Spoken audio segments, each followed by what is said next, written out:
Chapitre 45.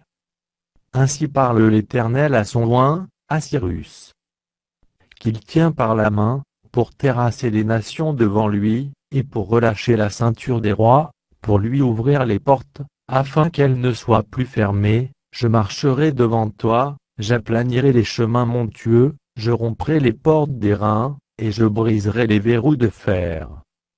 Je te donnerai des trésors cachés, des richesses s'enfouies, afin que tu saches que je suis l'Éternel qui t'appelle par ton nom, le Dieu d'Israël.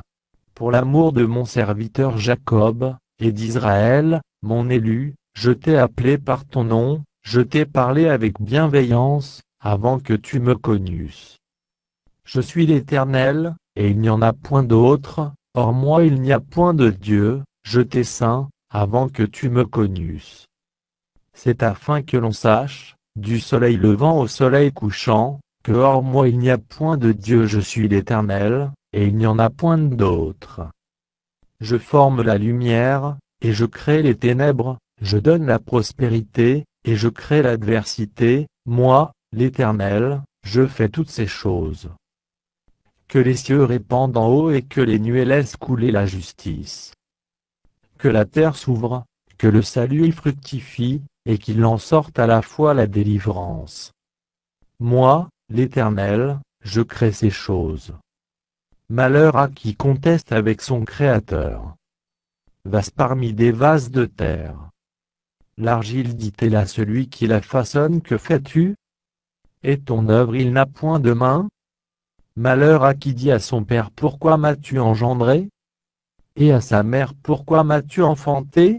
Ainsi parle l'Éternel, le Saint d'Israël, et son Créateur. Veut-on me questionner sur l'avenir, me donner des ordres sur mes enfants et sur l'œuvre de mes mains? C'est moi qui ai fait la terre, et qui sur elle ai créé l'homme, c'est moi, ce sont mes mains qui ont déployé les cieux, et c'est moi qui ai disposé toute leur armée.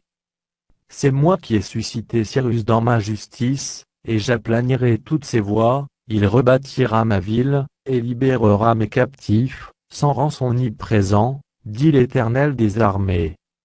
Ainsi parle l'Éternel, les gains de l'Égypte, et les profits de l'Éthiopie, et ceux des Sabéens à la taille élevée, passeront chez toi et seront à toi, ces peuples marcheront à ta suite, ils passeront enchaînés, ils se prosterneront devant toi, et te diront en suppliant, c'est auprès de toi seulement que se trouve Dieu, et il n'y a point d'autre Dieu que lui. Mais tu es un Dieu qui te cache, Dieu d'Israël, Sauveur. Ils sont tous honteux et confus, ils s'en vont tous avec ignominie, les fabricateurs d'idoles. C'est par l'Éternel qu'Israël obtient le salut, un salut éternel, vous ne serez ni honteux ni confus, jusque dans l'éternité.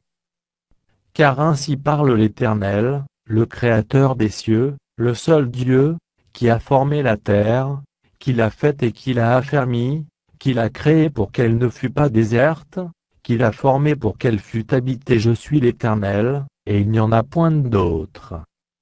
Je n'ai point parlé en cachette, dans un lieu ténébreux de la terre, je n'ai point dit à la postérité de Jacob, cherchez-moi vainement.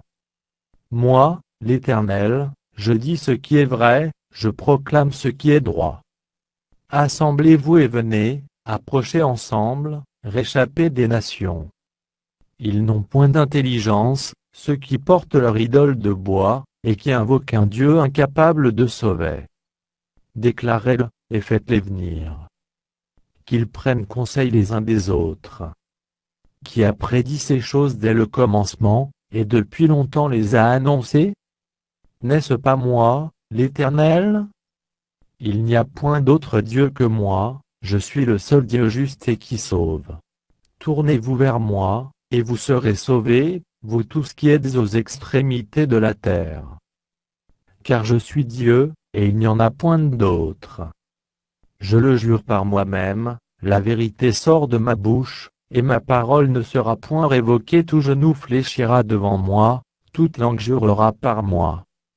En l'Éternel seul, me dira-t-on, réside la justice et la force, à lui viendront, pour être confondus, tous ceux qui étaient irrités contre lui. Par l'Éternel seront justifiés et glorifiés tous les descendants d'Israël.